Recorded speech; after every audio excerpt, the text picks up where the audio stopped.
देखिए पहले वाला चीज ही बता रहा है, कोई नया नहीं है, केवल ये बताया जा रहा है। हम लोग चल रहे थे मॉनेटरी पॉलिसी क्या है, मौद्रिक नीति क्या है। किसी भी देश की अर्थव्यवस्था की एक मुद्रा से संबंधित नीति होती है, जिसके तहत वह देश में प्रचलन में मुद्रा, मुद्रा की आपूर्ति, मुद्रा का मांग, साख का सृजन, साख का नियंत्रण, ये सारे नीतियों को कैसे संचालित करेगी, that is called the monetary policy, वह मौद्रिक नीति कहलाती है। तो इसका हम लोग डिफिनेशन देख लिए थे, दो इकोनॉमिस्ट का डिफिनेशन भी बताया गया था, जनरल बातें भी बताई गई थी, ये लिखा दिया गया था।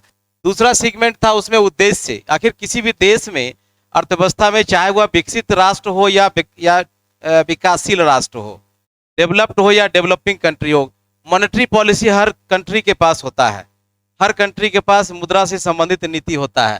तो आखिर उसका उद्देश्य क्या होता है? तो ऑब्वियसली है कि डेवलप्ड कंट्री में उद्देश्य अलग होगा और डेवलपिंग कंट्री में अलग होगा।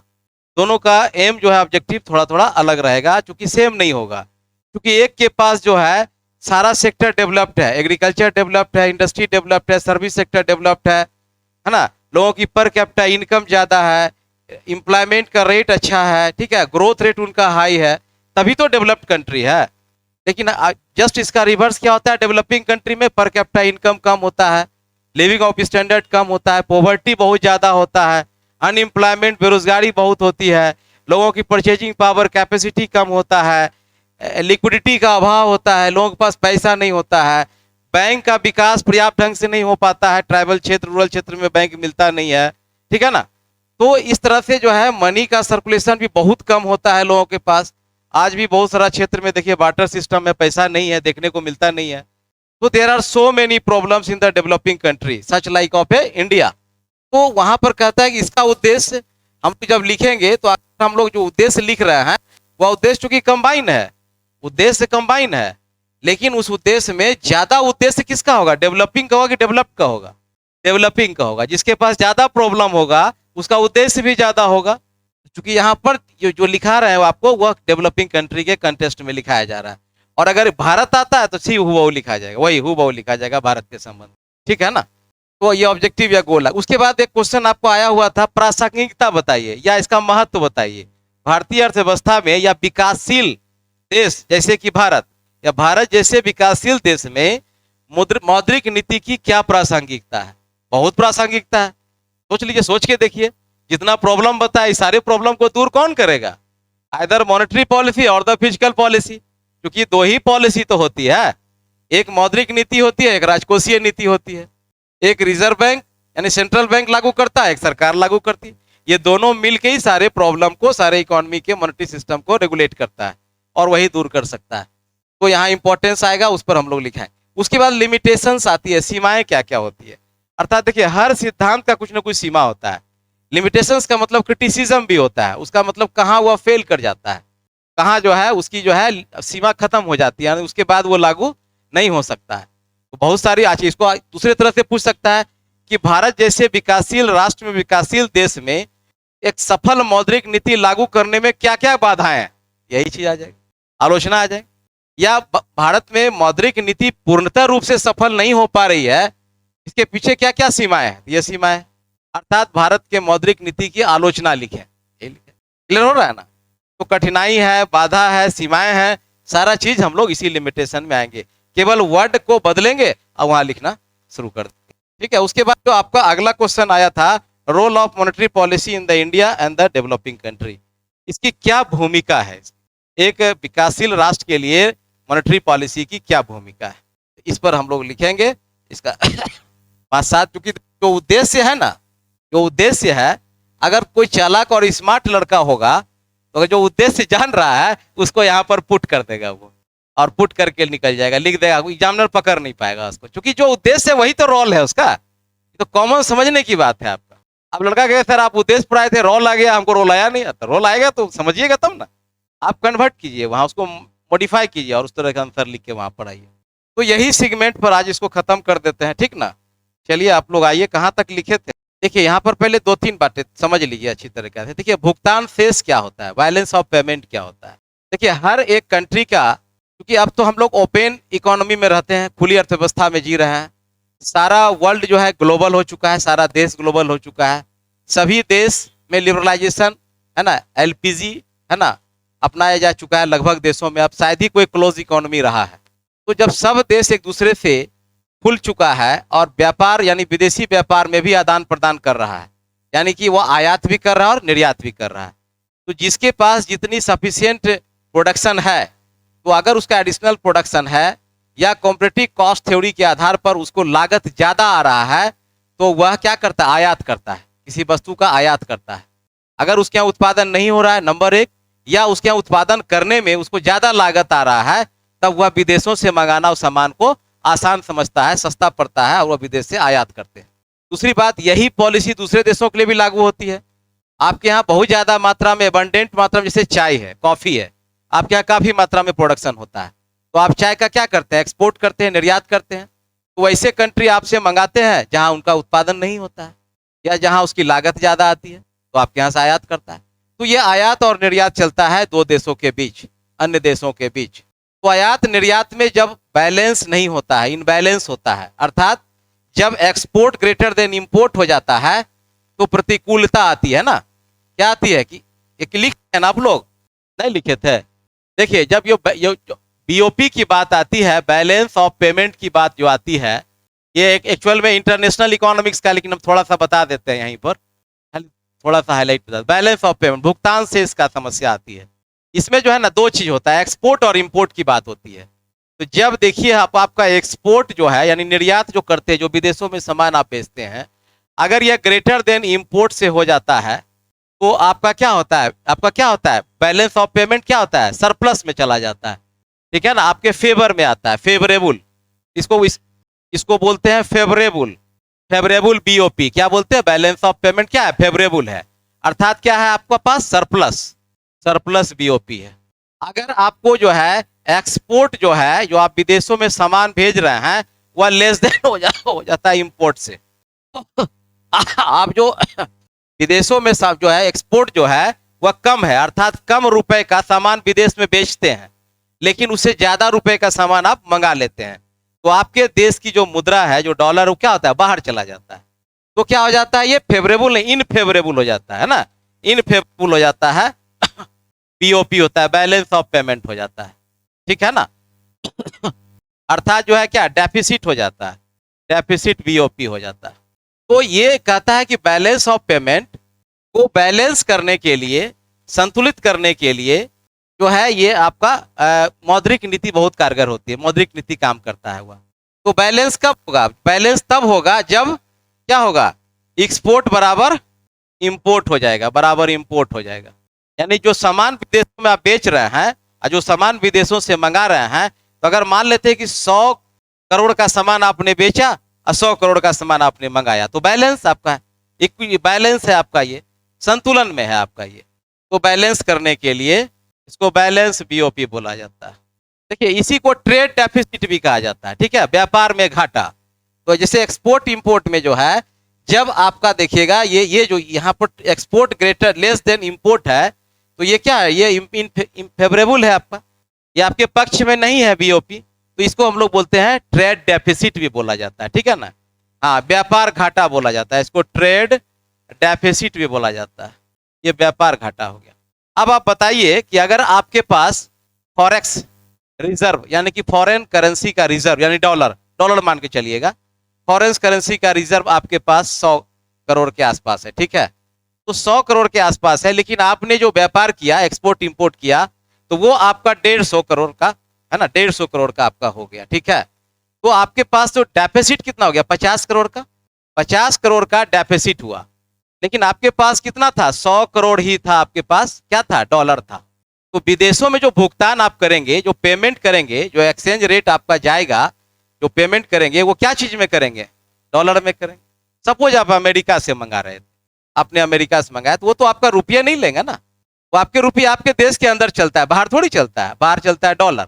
तो वो डॉलर में अब आप क्या करेंगे बताइए, आपके पास तो फॉरेक्स करेंसी है नहीं, फॉरेन करेंसी है नहीं, तो आपका जो विनिमय एक्सचेंज रेट है, जो रुपए के बदलने की जो दर है, जो आपका विदेशी डॉलर की तुलना में जो रुपए का मूल्य तय होता है, तो उसमें आपको क्या करना पड़ेगा, लास्टली क्या करना होगा, आप आईएमएफ से लोन लेंगे, लोन लेंगे ना, डॉलर तो आप छाप नहीं सकते हैं, क्योंकि नोट अगर कम गया तो आरबीआई को ऑर्डर दीजिए कि भाई न्यू करेंसी छाप दीजिए, नोट पूर्ति हो जाएगी, सप्लाई ऑफ मनी बढ़ जाएगा हमारे कंट्री में। लेकिन डॉलर तो आप छाप नहीं सकते हैं। तब आप लास्ट में आईएमएफ के पास जाएंगे, है ना, इंटरनेशनल मॉनेटरी फंड, वो आपको क्या करेगी, बैलेंस ऑफ पेमेंट सुधारने के लिए अल्पकालीन ऋण देती है, वो शॉर्ट टर्म का लोन प्रोवाइड करती है, जिसका रेट ऑफ इंटरेस्ट थोड़ा कम होता है, ताकि अगले बैलेंस ऑफ पेमेंट तक आप उसका लेन देन कर लें, उसको सुधार लें आप अपना, ठीक है ना। फिर आपको 50 करोड़ वहां से लेना पड़ेगा, लेके फिर आप बैलेंस ऑफ पेमेंट सही कीजिए। तो आप बताइए कि जैसे ही यहाँ पर डॉलर डॉलर जो सप्लाई ऑफ डॉलर है, ठीक है, सप्लाई ऑफ डॉलर, यही डॉलर है, सप्लाई ऑफ डॉलर जो है, सप्लाई ऑफ रूपी, ठीक है, अब जो है इसमें डिमांड जो है फैक्टर, सप्लाई का फैक्टर काम कर रहा है। अब देखिए यहाँ पर ये जो डिमांड ऑफ डॉलर था, क्या था, जब 150 करोड़ रुपए का आप एक्सपोर्ट किए तो डिमांड ऑफ डॉलर क्या था, बढ़ा हुआ था, इसके तुलना में, सप्लाई के तुलना में। तो डिमांड ऑफ डॉलर जो है, ये डॉलर जो है ये क्या था, ग्रेटर देन था सप्लाई ऑफ डॉलर थे, है ना। तो आप ये बताइए कि जब डिमांड ऑफ डॉलर ज्यादा हो और सप्लाई ऑफ डॉलर कम हो, तो रुपए जो आपके इंडियन रुपी का वैल्यू हो, गिरेगा कि बढ़ेगा, गिरेगा, गिर जाएगा रुपया। वेरी गुड, थैंक यू, सब सही बताया। इसी से रुपए का मूल्य गिर जाता है आपके यहाँ, समझ गया ना। तो इसमें बहुत ज्यादा रोल अदा करता है फॉरेन करेंसी। आपके यहाँ रिजर्व कितना है, फॉरेन करेंसी का रिजर्व जितना ज्यादा आपके यहाँ होगा, डॉलर का सप्लाई ज्यादा होगा, डिमांड कम होगा, तो आपके रुपए क्या होगी, एग्जिस्ट करेगी, वैल्यू में रहेगा आपका। जैसे अगर मान लेते हैं कि आज जो है 68 रुपया, जो 68 रुपया है, ये बराबर $1 है आपका, मान लिया है। अब क्या है वो तो देखना पड़ेगा, मार्केट में तो पर डे फ्लक्चुएट होते रहता है। मान लिया 68 रुपया, यानी $1 खरीदने के लिए 68 रुपया आपको पेमेंट करना पड़ेगा, ठीक है ना। लेकिन जैसे ही डिमांड बढ़ जाता है डॉलर का और आपका सप्लाई, यानी कि इंडियन डॉलर का सप्लाई मार्केट में कम पड़ जाता है, तब रुपये का वैल्यू आपका क्या गिरने लगेगा। ठीक इसका उल्टा रख लीजिए कि जब आपका डिमांड कम हो और सप्लाई आपके पास ज्यादा हो, जैसे अभी का भारत की जो फॉरेन करेंसी रिजर्व है बहुत अच्छा है, बहुत अच्छा है। इसीलिए देखिएगा पिछले 6 महीने से रुपए का वैल्यू नहीं गिरा है, बिल्कुल बहुत अच्छा चल रहा है। हाँ, तो रीजन वही है उसका। तो as per demand and supply existed in the foreign market, as per demand and supply existed in the foreign market in comparison with the dollar to the rupees, whenever the demand for dollar is exceed to the supply of dollar, the value of rupee has been decreased, and thereafter the reverse relation, whenever the demand for the dollar will be less and supply for the dollar will be high, the value of the rupee will be increased, वो बढ़ता है, ये ध्यान रखना पड़ेगा। तो रुपए का मूल्य डॉलर के कंपेरिजन में आपका डिमांड और सप्लाई कंपेरिजन में घटता और बढ़ता है। ये जो मूल्य हुआ, ये 68 और 1 रुपए, ये इसी को एक्सचेंज रेट बोलते हैं, इसी को विनिमय दर कहा जाता है। अर्थात जो विदेशों में भुगतान होगी वो किस रेट पर होगा, एक्सचेंज रेट पर होगा, विनिमय दर पर होगा। अर्थात 68 रुपए $1 के बराबर, यानी 1 रुपए $1 लीजिएगा तो 68 रुपए आपको पेमेंट करना पड़ेगा। तो किसी भी देश से व्यापार करेंगे, एक्सपोर्ट इंपोर्ट करेंगे, तो एक विनिमय दर होता है, उस विनिमय दर पर ही आदान प्रदान होता है, आपको एक्सचेंज होगा वहां। तो विनिमय दर को क्या करती है, ये क्या करती है, संतुलन बनाए रखती है, स्थिरता बनाए रखती है। कौन, मौद्रिक नीति। तो मौद्रिक नीति अगर असफल हो जाता है तो बैलेंस ऑफ पेमेंट भी बिगड़ेगा, समझ रहे हैं ना। देखिए इसको शॉर्ट करने का भी तरीका है, जैसे हम लोग वहां लिखा है आपको 2 पार्ट में, एक पार्ट था आपको क्वांटिटेटिव, दूसरा था क्वालिटेटिव। तो उस तरह भी आप डिटेल में लिख सकते हैं। केवल ये पूछता है कि मौद्रिक नीति का कौन कौन से उपकरण है जिसके द्वारा किसी भी अर्थव्यवस्था में साख का नियंत्रण किया जाता है, या मौद्रिक नीति में कौन कौन से उपकरण उपयोग किए जाते हैं, सभी उपकरणों की, है ना, संक्षिप्त व्याख्या करें। तो अकेले क्वेश्चन हो गया ना, ये तो दोनों लिख देंगे, 2 पार्ट में बांट के, क्वांटिटेटिव और क्वालिटेटिव लिख देंगे, 6 इसका लिखेंगे और 3 उसका लिख देंगे डिटेल में, पूरा लेंथ क्वेश्चन आ जाएगा। अगर क्वेश्चन आता है कि मौद्रिक नीति क्या है, मौद्रिक नीति का उद्देश्य क्या है, और मौद्रिक नीति में कौन कौन से उपकरण उपयोग किए जाते हैं, अब तो फिर देखिए 3 पार्ट हो गया ना क्वेश्चन का, अब तो फुल लेंथ नहीं लिख पाएंगे वहां पर आप। हाँ, तब हम क्या करेंगे, इसमें जो मेन है उस सबको हम लोग लिख डालेंगे उसमें से। हाँ, 2-2 लाइन, केवल 2-2 3-3 लाइन। अब जैसे लिखेगी बैंक दर, बैंक दर के द्वारा जो है मौद्रिक नीति का एक सबसे प्रधान इंस्ट्रूमेंट यानी कि टूल या उपकरण माना जाता है। इसके द्वारा अर्थव्यवस्था में मुद्रा की तरलता को प्रभावित की जाती है। अगर बैंक दर बढ़ा दी जाती है तो लिक्विडिटी कम हो जाता है, अर्थात साख का सृजन घट जाता है। और बैंक दर घटा दी जाती है तो लिक्विडिटी बढ़ती है और कमर्शियल बैंक साख का सृजन ज्यादा करते हैं। बस हो गया इस तरह से। और साख का सृजन कम होने से मुद्रास्फीति क्या होती है, नियंत्रित होती है। तो अर्थात मंदी की स्थिति में बैंक दर को क्या किया जाएगा, घटा दिया जाएगा।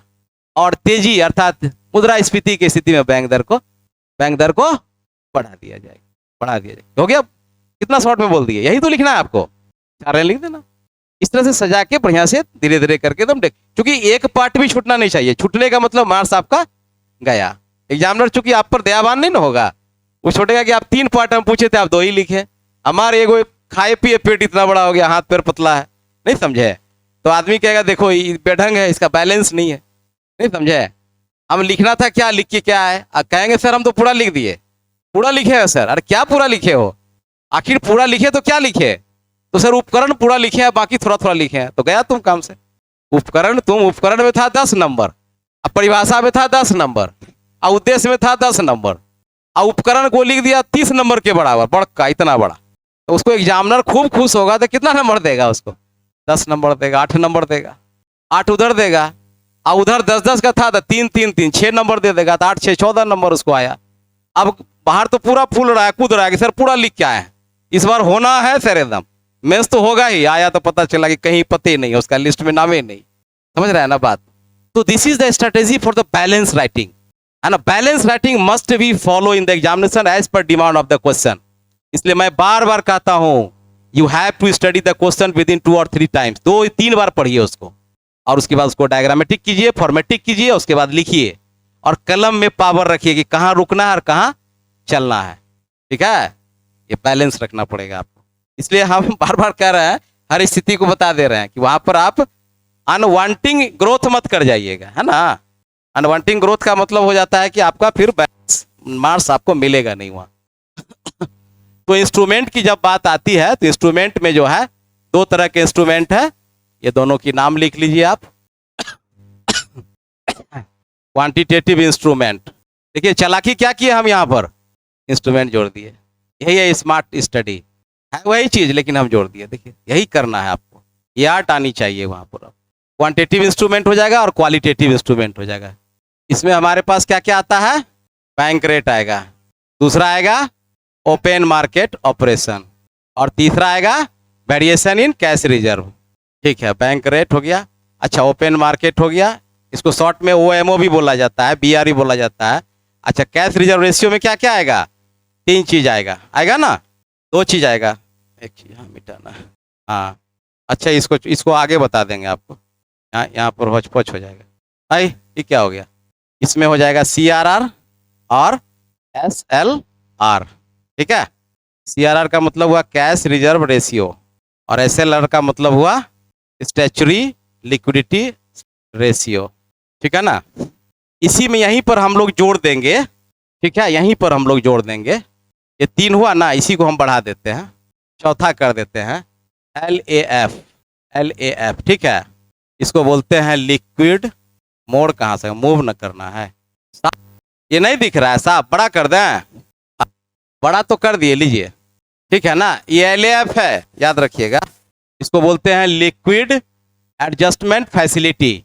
इसी में आता है ये रेपो रेट, और इसी में आता है रिवर्स रेपो रेट। ठीक है, धुंधला दिख रहा है, वाईफाई तो जोड़वा दिए हैं, कहाँ वाईफाई चला गया उधर, क्या पूरा धुंधला दिख रहा है। अच्छा PDF डाल दीजिएगा जरा सा, फ्यूज जी जरा सा डाल देंगे भाई।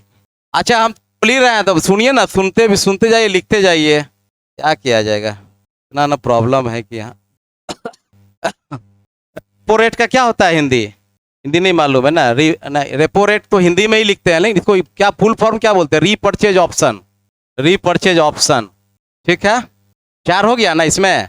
देखिए पहला लिखिएगा आप लोग यहाँ पर बैंक रेट, दूसरा लिखिएगा इंस्ट्रूमेंट में ओपन मार्केट ऑपरेशन, तीसरा लिखिएगा variation in cash reserve ratio जिसमें CRR है और SLR है। CRR का फुल फॉर्म होता है कैश रिजर्व रेशियो, SLR का होता है स्टैच्यूटरी लिक्विडिटी रेशियो। इसी में हम बढ़ा दिए, चौथा लिखिएगा LAF, इसका अर्थ हुआ लिक्विड एडजस्टमेंट फैसिलिटी। इसके तहत 2 नीति अपनाई जाती है, रेपो रेट और रिवर्स रेपो रेट, ये मॉनेटरी पॉलिसी का ये टूल्स होता है, ठीक है ना। हाँ, चौथा बताए थे, कल ही बताए थे, पांचवा MSF, ठीक है, CRR cash reserve ratio, SLR statutory liquidity ratio, ठीक है ना, मार्जिनल MSF है ना, marginal standing facility, marginal standing facility, ठीक है।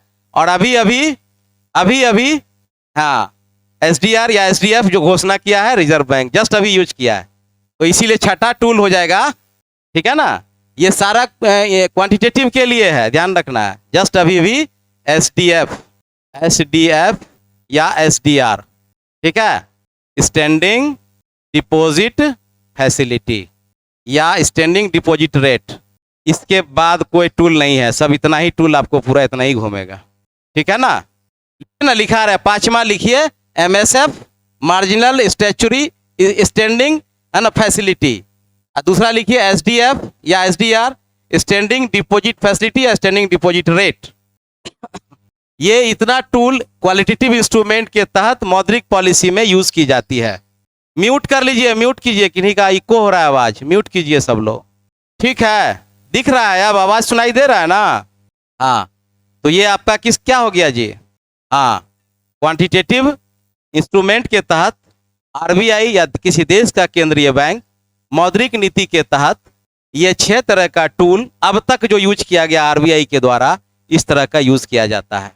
SDR या स्टैंडिंग डिपॉजिट फैसिलिटी या स्टैंडिंग डिपॉजिट रेट, आर देखिए, आर से रेट है, जैसे कितना बताया कि अभी कितना है 3.75 अभी है उसका रेट है, अभी जो 4 दिन पहले घोषणा हुई है, तो इस तरह से उसका होता है, ठीक है। ये क्लियर हो गया। क्वांटिटेटिव में लिखिए, कल नहीं समझा, कल क्लास नहीं किए थे आप, परसों क्लास किए थे, अच्छा ठीक है, समझा देते हैं, सब समझा देते भैया, सब समझा देते हैं। क्या करें, इसको आगे लिखाएं, अब आगे बढ़ाए हो आप लोग का, चलिए मूव कर देते हैं इसको। दूसरा क्या था आपका, क्वालिटेटिव इंस्ट्रूमेंट, इसको और दूसरा क्या नाम बोलते हैं, सेलेक्टिव इंस्ट्रूमेंट, चयनात्मक है ना, हाँ, मौद्रिक नीति उपकरण, सेलेक्टिव इंस्ट्रूमेंट, चयनात्मक उपकरण। साख का राशनिंग, दूसरा मार्जिन, इसमें ऑफ क्रेडिट जोड़ते जाइएगा, मतलब शॉर्ट में याद रखिए, मार्जिन ऑफ क्रेडिट। तीसरा consumer control of consumer credit, चलिए वेरी गुड। चौथा बोलिए डायरेक्ट एक्शन, वेरी गुड। पांचवा मोरल सुएशन, वेरी गुड। और छठा पब्लिसिटी, हाँ वेरी गुड, चलिए ठीक है, तो आप लोग को याद है पब्लिसिटी। तो ये आपका क्या हो गया, ये आपका हो गया क्वांटिटेटिव इंस्ट्रूमेंट हो गया, ठीक। अब आराम से 2-2 लाइन सब में लिख देंगे, लिख के निकल जाएंगे, कुछ नहीं करना है इसमें लिखना है कि चूंकि क्रेडिट का राशनिंग कर दी जाती है, कोटा फिक्स कर दी जाती है RBI के द्वारा, केंद्रीय बैंक के द्वारा, हर बैंकों के लिए लोन देने का, ऋण देने की कोटा फिक्स कर दी जाती है, इतना से ज्यादा आपको नहीं देना है। इससे क्या होता है, साख का नियंत्रण हो जाता है। तो ये मौद्रिक नीति में यह घोषणा कर दी जाती है कि व्यावसायिक बैंक को एक निश्चित सीमा तक ही लोन दी जाएगी, अर्थात किसी विशेष क्षेत्र में अगर एग्रीकल्चर में लोन मालिक कम है तो वहाँ राशनिंग कर देगा, इंडस्ट्री में बहुत ज्यादा लोन दे दिया है, कार लोन ज्यादा बांट दिया तो राशनिंग कर दी जाएगी कि आपको इससे ज्यादा नहीं देना है। मार्जिन ऑफ क्रेडिट, जैसे ही कोई सिक्योरिटी के आधार पर आप लोन लेने जाएंगे तो मार्जिन फिक्स कर दिया जाएगा कि अगर आप 100 रुपये का सिक्योरिटी देते हैं तो 80 भी मिलेगा, 70 ही मिलेगा, आपको 30% मार्जिन में चला जाएगा। उसका इंस्टॉलमेंट बढ़ा दिया जाएगा, हो सकता है इंस्टॉलमेंट घटा दिया जाएगा, या डाउन पेमेंट बढ़ा दिया जाएगा या घटा दिया जाएगा। तो इस तरह से मार्जिन के साथ कॉमर्शियल बैंक काम करती है। कंज्यूमर क्रेडिट को रोकती है, जब देखती है उपभोक्ता वस्तु पे ज्यादा लोन दे रहा है बैंक, कार पर, हाउसिंग लोन पर, या आपको वॉशिंग मशीन पर, टीवी पर, तो उसको क्या करती है, कंट्रोल कर देती है कि नहीं, कंज्यूमर लोन ज्यादा डिस्ट्रीब्यूट नहीं करना है आपको, क्योंकि उसमें क्या होता है, वो इन्फ्लेशन को बढ़ा रहा है। तो मौद्रिक नीति के द्वारा जब मुद्रास्फीति को कंट्रोल करना होता है तो कंज्यूमर क्रेडिट को घटा दिया जाता है, कम कर दिया जाता है, और जब मंदी की स्थिति होती है तो कंज्यूमर क्रेडिट को बढ़ाया जाता है ताकि लोगों का के पास परचेजिंग पावर आ जाए और लोन लेके घर बनाए, कार खरीदे, टीवी खरीदे, ताकि मार्केट में फ्लो हो और अर्थव्यवस्था बने। ये डायरेक्ट एक्शन करती है, प्रत्यक्ष कार्रवाई करती है। अगर कोई डिफॉल्टर बैंक है उसको पेनल्टी घोषित कर देती है, वो है ना, उस पर कार्रवाई करती है, उसका लाइसेंस रद्द कर सकती है, फिर ज़्यादा जो है उसको बैंक रेट बढ़ा के उससे ले सकती है, या लोन फैसिलिटी उसका रोक सकता है कुछ दिन के लिए। अभी जैसे ICICI बैंक को 200 करोड़ का जो है उसको पेनल्टी किया गया, तो ये सारी व्यवस्था मोरल सुएशन बैठा के पीठ थपथपा के समझाया जाता है, मीटिंग बुला के सारे डायरेक्टर को कि भाई देखो इसको मानो, आरबीआई का गाइडेंस है, ये है, ऐसे है, ये करो, तुम भी सहयोग करो, महंगाई कंट्रोल होगा, सरकार का आर्थिक क्रियाकलाप चलेगी। इस तरह से सारा वो बेस करती है। और पब्लिसिटी में बता ही दिया गया है कि पब्लिसिटी में आपको क्या करती है रिजर्व बैंक, हाँ सारे बैंकों का बैलेंस शीट निकालती है, supply of money, demand of money, balance sheet, reserve bank की बुलेटिन, इंटरेस्ट रेट, है ना, सारा rate, bank rate, repo rate, reverse rate, सब रेट वो निकाल देती है, बाहर करती है, ताकि पब्लिक को जो है क्या इकोनॉमिकली फाइनेंशियल उसका बूस्टिंग हो, फाइनेंशियल उसको नॉलेज बढ़े, और वो जाने कि कौन बैंक दिवालिया होने वाला है, कौन मजबूत है, नहीं है, सारा चीज। तो ये सब बातें बना के आपको लिखना है, बात बनाना है, वहाँ कुछ करना है नहीं वहाँ पर, ठीक है ना। तो खाली आप इतना बसरते आप सही गाइडलाइन में लिखेंगे आप, ठीक है। अब उसमें क्या समझाना था भाई, इंग्लिश लिख सकते हैं, क्या दिक्कत है इंग्लिश लिखने में, तो हिंदी लिख दीजिएगा, कौन बड़ा चीज, हिंदी नहीं आता है, हाँ एमएसएफ को तो एमएसएफ लिखेंगे, हाँ हाँ वो एलएफ को एलएफ लिखेंगे, सीआरआर को सीआरआर लिखेंगे, कोई दिक्कत नहीं है, वो सब तो टर्म है ना। हाँ हाँ क्या नहीं, एक लाइन लिख सकते हैं, लिख सकते हैं, एक लाइन लिख सकते हैं, कोई दिक्कत नहीं, आपको कोई कोई रोक नहीं। देखिए साइंस वाले को, इकोनॉमिक्स वाले को, ज्योग्राफी वाले को और टेक्नीशियन वाले को, ये सबको टर्मिनोलॉजी वर्ड लिखने की छूट रहती है। जो टर्मिनोलॉजी बजट, जो डिफाइंड वर्ड है वो आप लिख सकते हैं, उसमें कहीं रोक टोक नहीं। लेकिन हिंदी साहित्य वाला अंग्रेजी नहीं लिख सकता, याद रखिएगा, क्योंकि उसका रेस्ट्रिक्शन है, याद रखिएगा वहां पर, है ना। तो जो जिसे हम लोग का तो डिफिनेशन ही बढ़ा हुआ है, सारा चीज टर्म ही उस तरह का है। अरे ये सब का हिंदी लिखाए थे ना भाई, अरे साख का राशनिंग, हाँ साख की सीमा, हाँ वो लिख सकते हैं। एसएलआर का हिंदी क्या होता है, वैधानिक तरलता अनुपात, हो गया। सीआरआर का कैश रिजर्व, तो क्या हो, कैश मतलब क्या हुआ, नगद आरक्षण अनुपात, बस बन गया, कौन बड़ा चीज है। बैंक दर है वो, रेपो रेट है, रिवर्स रेपो रेट है, कुछ नहीं, इस तरह से लिखना। अब बहुत सारा चीज का हिंदी आरबीआई प्रचलन में आ गया है, तो हिंदी नहीं बनाया, उसको चल रहा है, हम लोग को भी चलाते रहना है उसका हिंदी, तो लिख लेंगे ना इसको, दो लाइन 4 लाइन करके लिख लेंगे। इसमें क्या समझाना था, इसमें समझ में नहीं आ रहा है, ये कौन बच्चा को पूछ दिया था, क्या इसमें समझाना था भाई, बताइए तो अब आप लोग को। देखिए बैंक रेट समझा हुआ है, ओपन मार्केट ऑपरेशन समझा हुआ है। बैंक रेट बैंक के द्वारा कमर्शियल बैंक को दीर्घकाल के लिए, लंबे समय के लिए लोन दी जाती है, और जिस दर पर लोन दी जाती है कमर्शियल बैंक को, वह बैंक दर कहलाता है। बैंक दर के घटाने बढ़ाने से व्यावसायिक बैंक का तरलता पर प्रभाव पड़ता है। क्लियर हो गया। मंदी की स्थिति में बैंक दर क्या किया जाता है, घटा दिया जाता है, ताकि बैंक के पास ज्यादा लिक्विडिटी हो, तरलता हो, और वह ज्यादा से ज्यादा लोन, ऋण बांट सके। लेकिन ठीक इसके विपरीत मुद्रास्फीति तेजी के समय बैंक रेट को बढ़ा दिया जाता है, ताकि कम से कम ऋण का वितरण करे और वो मूल्य पर कंट्रोल हो जाए। क्लियर हो गया। ओपन मार्केट ऑपरेशन वह व्यवस्था है जिसमें रिजर्व बैंक सरकारी प्रतिभूतियों की खरीद और बिक्री करती है, सेलिंग एंड परचेजिंग करती है। जब लिक्विडिटी को सोखना होता है, अर्थव्यवस्था से लिक्विडिटी को बाहर निकालना होता है ना, तो वह क्या करती है, बॉन्ड को बेच देती है, सरकारी प्रतिभूति को बेच देती है, और कैश रिजर्व बैंक के पास अर्थव्यवस्था से चला आता है, और कमर्शियल बैंक व्यापार बिजनेस नहीं कर पाती, वो उसका बिजनेस रुक जाता है, अर्थात लोन कम बांटती है, और धीरे धीरे मूल्य नियंत्रित हो जाता है। लेकिन ठीक इसके विपरीत जब वह सेल कर देती है, क्या करती है, जब खरीद लेती है सरकारी बॉन्ड को कमर्शियल बैंक से, लोगों से, तो क्या होता है, तो लिक्विडिटी अर्थव्यवस्था में इंजेक्ट हो जाता है, वह पंप हो जाता है, आ जाता है, और लोगों के पास जब पैसा आ जाता है, बैंक के पास पैसा आ जाता है, कैश आ जाता है, तो वह फिर बिजनेस करता है, स्टॉक का सृजन करता है, अर्थात लोन बांटता है, और परचेजिंग पावर बढ़ती है, मांग बढ़ता है, धीरे धीरे धीरे धीरे क्या होती है, अर्थव्यवस्था में विकास दर बढ़ने लगता है। क्लियर हो गया। के बाद है ये सीआरआर, कैश रिजर्व रेशियो, और एसएलआर। सीआरआर वह दर है जो किसी व्यावसायिक बैंक को रिजर्व बैंक के पास अनिवार्य रूप से अपने कुल जमाओं का, अपने कुल टोटल डिपॉजिट का कुछ प्रतिशत है ना कैश के रूप में रखना पड़ता है। किसके पास, रिजर्व बैंक के पास। क्लियर हो गया, ठीक है। एसएलआर वह दर है जिसमें किसी भी व्यावसायिक बैंक को अपने पास लिक्विड के रूप में रखना पड़ता है। जैसे अभी 18% है, अर्थात इसे वह सरकारी बॉन्ड में, गोल्ड में, प्रतिभूति में रख सकता है, वह तीनों मिला के रख सकता है, 2 ही रख सकता है या पूरा रख सकता है, उसको छूट है, तो वो एसएलआर अपने पास रखती है लिक्विडिटी के तौर पर। यानी कि ये दोनों के रेशियो के बाद ही वह लोन बांट सकता है, ऋण वितरण कर सकता है। क्लियर हो गया? तो सीआरआर किसके पास होता है? केंद्रीय बैंक के पास। और एसएलआर किसके पास होता है? कमर्शियल बैंक के पास। सीआरआर का रेट कम है 3% और इसका 18%। क्लियर हो गया? कहीं दिक्कत नहीं है। चलिए आगे आइए। अब चौथा आपको है एलएएफ, लिक्विड एडजस्टमेंट फैसिलिटी। ये सरकार जो है, आरबीआई जो है, एलएएफ के द्वारा, मौद्रिक नीति के द्वारा मार्केट में लिक्विडिटी को कम या ज्यादा करती है। अर्थात कॉमर्शियल बैंक के लिक्विडिटी यानी क्रेडिट क्रिएशन के क्षमता को कंट्रोल करती है, नियंत्रित करती है, घटाती है या बढ़ाती है।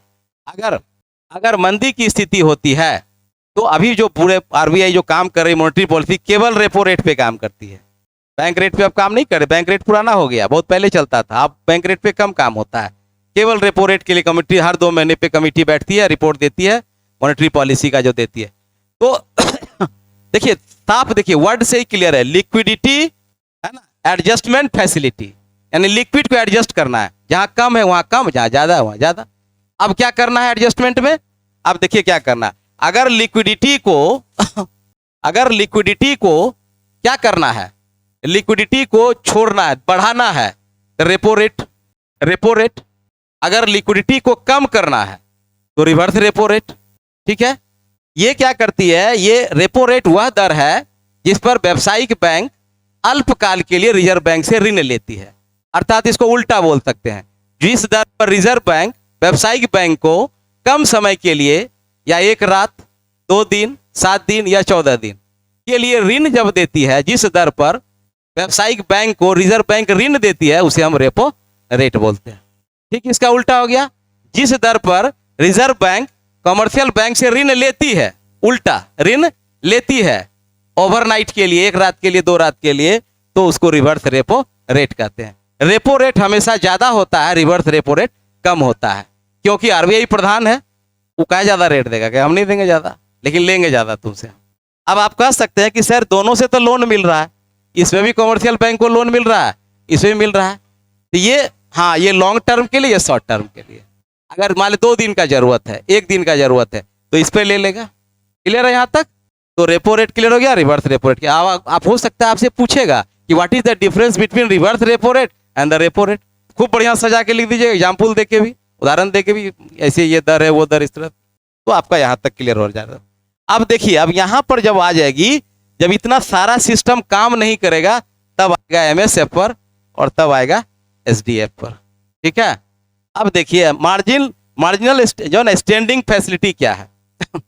जब किसी कॉमर्शियल बैंक का एसएलआर, ठीक है, एसएलआर के एग्जॉस्ट करते हुए अगर उसकी लिक्विडिटी घट, उसके पास लिक्विडिटी कम हो गई, तो लिक्विडिटी को पाने के लिए किस आरबीआई के पास जाएगा? तो आरबीआई कहेगा कि तुमको तो रेपो रेट पर हम लोन दिए थे, तो कहा सर खत्म हो गया, एसएलआर तुमको रखना था सर, उसका भी मार्जिन है सर, अब बुरी स्थिति है सर, अब कुछ व्यवस्था कीजिए आप। तो आप पढ़े हैं रिजर्व बैंक का लास्ट रिसोर्ट, रिजर्व बैंक जो होता है लास्ट रिसोर्ट ऑफ द क्या, ऑफ द कॉमर्शियल बैंक, वो अंतिम दरवाजा होता है, अंतिम आश्रय होता है रिजर्व बैंक कॉमर्शियल बैंक के लिए, अंतिम ऋणदाता है ना। तो वो क्या करता है, ठीक है देंगे, रेपो पर दिए, तुम पैसा खर्च कर दिया, उड़ गया, चला गया, तुमको बैंक रेट पर लिए हुए होगे तुम पहले से ही, चल ही रहा होगा तुम्हारे पास लिक्विडिटी, लेकिन इस दोनों के बावजूद भी उसके पास लिक्विडिटी कम गई, तब वो कहेगा ठीक है तुमको हम 1 रात के लिए, 2 रात के लिए, 3 दिन के लिए, जो भी है ओवरनाइट के लिए हम तुमको देंगे मार्जिनल रेट एमएसएफ पर तुमको देंगे, लेकिन रेट ऑफ इंटरेस्ट 1% ज्यादा लेंगे। किससे? रेपो रेट से। ये भी क्या हो गया, टर्म का लोन हुआ, याद रखिएगा, शॉर्ट टर्म का, एमएसएफ भी शॉर्ट टर्म का लोन हुआ, ओवरनाइट, 2 डेज, 1 डेज है ना, शॉर्ट टर्म का, और rate of interest repo rate से 1% ज्यादा रहे। क्लियर हो गया? ये कब लेगा? कहेगा ठीक है तुम ये ले लो, लेकिन जाके एसएलआर को मेकअप कर लो। मान लिया 18% एसएलआर तुम्हारा मेकअप करना था, 16 बचा है, 15 बचा है, तो जाओ जल्दी से बिजनेस करके अपना इसको मेकअप करो, ये दोनों को, अब बाकी तुम अपना काम करो। क्लियर है? अब आइए यहाँ पर SDR, SDF, standing deposit facility, क्या बताए थे इसमें? हाँ, बैंक रेट पर जो कमर्शियल बैंक को लोन देगी तो इसमें कोलेटरल देना पड़ता है, अर्थात गिरवी रखना पड़ता है, क्या, सरकारी बॉन्ड प्रतिभूति को। इस पर भी रेपो रेट पर भी लोन देगा शॉर्ट टर्म के लिए, तो कोलेटरल रखना पड़ेगा। कहेगा ऐसे क्यों देंगे हम, तुम भाग जाएगा तो, डूब जाएगा तब तुम्हारा बैंक, यार लेकिन ये कह रहा है कि विदाउट कोलेट्रल आपको लोन भी देंगे हम, ठीक है, आपको लोन देंगे, ठीक है, ले सकते हैं, या डिपॉजिट आप हमारे यहाँ कर सकते हैं, क्योंकि स्टैंडिंग डिपॉजिट फैसिलिटी है ये, ठीक है। लेकिन जो है इसमें आपको रेट ऑफ इंटरेस्ट हम रिटर्निंग आपको देंगे। अर्थात इसका उद्देश्य करता है, इसमें लिखिएगा बगल में, टू एब्जॉर्ब द, इसका उद्देश्य में लिखिएगा, क्योंकि ये हमेशा यूज नहीं होता है। इसका उद्देश्य है टू एब्जॉर्ब, है ना, liquidity, to absorb liquidity of currency. मुद्रा की जो तरलता है, जो बैंक के पास पैसा पड़ा हुआ है, ठीक है, तो उसको खींचना है अपने तरफ, उसको लाना है अपने तरफ। तब जो है इसका अभी जो रेट किया है 3.75 किया है परसेंटेज।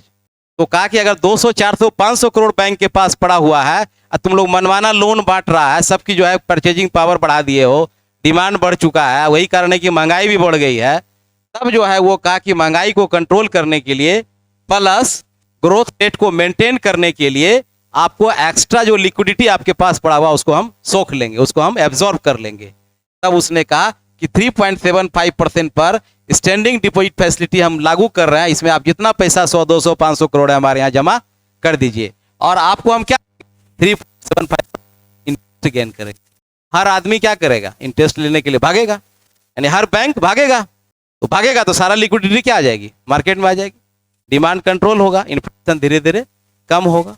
और ग्रोथ रेट को बढ़ाने के लिए रेपो रेट में छेड़छाड़ नहीं किया है, क्योंकि रेपो रेट में अगर करेगा तो फिर इन्फ्लेशन भाग जाएगा, वो जैसे घटाएगा। तो रेपो रेट कांस्टेंट रख के इसके जगह पर वैकल्पिक उपाय के रूप में एसडीएफ को, एसडीआर को उसने लागू कर दिया। कहा कि ठीक है आप लीजिए, कुछ कोई दीजिए पैसा, कोई दिक्कत नहीं, इंटरेस्ट आपको हम देते जाएंगे, कोई दिक्कत नहीं है, फिर बाद में रिटर्न अपना ले लीजिएगा। तो इस तरह से ये लागू किया। क्लियर हो गया ये वाला लिक्विडिटी।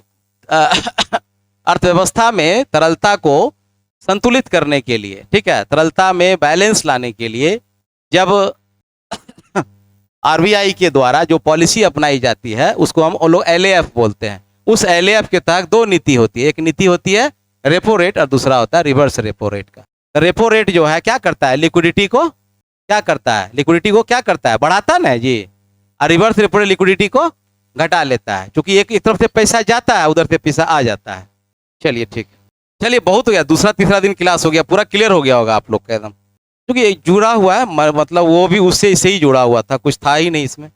हाँ, जो बैंक जो पढ़ाए थे ना क्रेडिट कंट्रोल वाला, उसी का ये पार्ट है। क्योंकि देखिए हम लोग वहां पर एक अलग क्वेश्चन ही आया था क्रेडिट कंट्रोल का, अब बीपीएससी पूछ रही है मॉनेटरी पॉलिसी से जुड़ा हुआ, वही बात को पूछ रही है मॉनेटरी पॉलिसी में, तो उस आधार पर हम लोग लिखेंगे यहाँ, और यहाँ थोड़ा थोड़ा लिखेंगे, वहाँ बड़ा लिखेंगे, वहाँ विस्तार से लिखेंगे।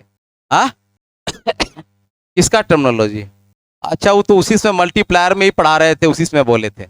अच्छा फिर दोबारा पढ़ाएंगे तो लिखा देंगे, इसमें बहुत टर्मिनोलॉजी तो बता ही रहे, सब तो बता दिए, यहीं पर बता दिए, फुल फॉर्म बता दिए, टर्मिनोलॉजी बता दिए, सारा चीज बता ही दे क्लियर।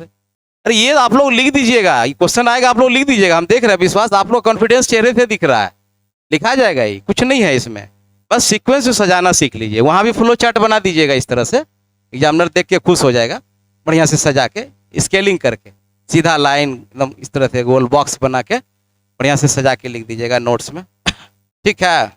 अब देखिए एक क्वेश्चन सेगमेंट बचा हुआ है इसमें, भारत जैसे विकासशील देश में मौद्रिक नीति की भूमिका बताइए, या इसी में पूछा है विकासशील अर्थव्यवस्था में केंद्रीय बैंक की भूमिका बताइए, अथवा भारत में आरबीआई की भूमिका बताइए, वही चीज है ना, एक ही क्वेश्चन अलग अलग घुमा के पूछा है। लेकिन अगर आपसे ये पूछता है कि मौद्रिक नीति में केंद्रीय बैंक की भूमिका बताइए, या आरबीआई की मौद्रिक नीति भूमिका बताइए, या विकासशील देश में मौद्रिक नीति की भूमिका बताइए, अब ये बताइए कि मौद्रिक नीति है क्या, कौन घोषणा करता है, आरबीआई करता है, केंद्रीय बैंक करता है। तो अगर रोल ऑफ सेंट्रल बैंक पूछा या रोल ऑफ मॉनेटरी पॉलिसी पूछा तो दोनों का आंसर दो होगा कि एक होगा, वही चीज ना है। आखिर जो आरबीआई जो चाबुक चलाती है, उसके पास जो तलवार है काटने के लिए, वो तलवार का क्या नाम है, मॉनेटरी पॉलिसी, उसका मेन रोल क्या है, मॉनेटरी पॉलिसी ही रोल है उसका, और रोल क्या है उसमें, सारा चीज तो वही चीज करती है ना, वो मनी सप्लाई मनी डिमांड को कंट्रोल करने के लिए सारा चीज करती है। अब जैसे उसका कार्य बताया आपको, नोटों का निर्गमन करना, करेंसी इशू करना, बैंकों का बैंक होना, सरकार का बैंक होना, ठीक है ना, विनिमय दर को नियंत्रण करना, विदेशी मुद्रा भंडार को संरक्षित करना, मूल्य स्थिरता को बनाना, आर्थिक विकास को बढ़ाना, ये सब कैसे कर रही है, मौद्रिक नीति से कर रही है, सारा चीज तो कर ही रही है। तो वही आंसर बिल्कुल कॉमन होगा, आपको उस रंग में ढाल के वहां लिख देना है, खाली इतना ही करना है। हाँ हाँ, सीमाएं हैं। सीमाएं जो होता है ना वो आलोचनाएं बोला जाता है। दो चार गो इसका 5 आलोचना है जो लिखा जाता है। अब देखिए आप लोग को तो इसको आपको भी पता ही होगा, इसमें बहुत सारा आलोचना ऐसा चीज है कि जो आप देखते होंगे कि कई बार मौद्रिक पॉलिसी सफल ही नहीं हो पाती है। अब जैसे लॉकडाउन पीरियड था तो उसमें देखिए थारा बैंक की स्थिति कितनी खराब थी, बैंक का कोई नीति सफल नहीं हो रहा था। क्या करते आप, सफल नहीं हो पाएगी ना। क्यों सफल होगी, कहता है कि जब लोगों में निराशा का भाव हो, है ना, तो जब निराशा आ जाए तो लाख ब्याज रेट घटा दीजिए, सस्ता लोन दे दीजिए।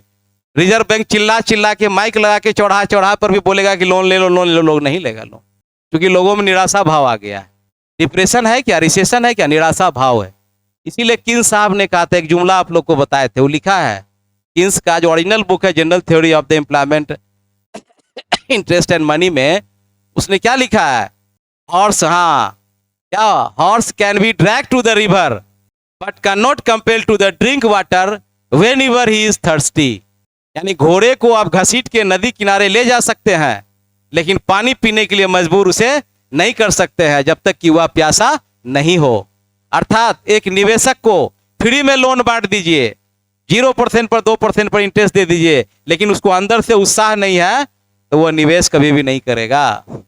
वही निवेशक के बारे में बोला था। आप लाख मॉनेटरी पॉलिसी में रेट घटा दीजिए, लेकिन लोगों में यहाँ उत्साह ही नहीं तो दुकान फ्री में ना खोलेगा। वो कहेगा कि उसको क्या डर है कि जैसे हम बिजनेस करेंगे हमारा लॉस हो जाएगा, हम फैक्ट्री खोलेंगे डूब जाएंगे, लोन लेंगे हम बर्बाद हो जाएंगे, दिवालिया हो जाएंगे। नहीं समझे, तो सबसे पहले इस निराशावाद को हटाना पड़ेगा।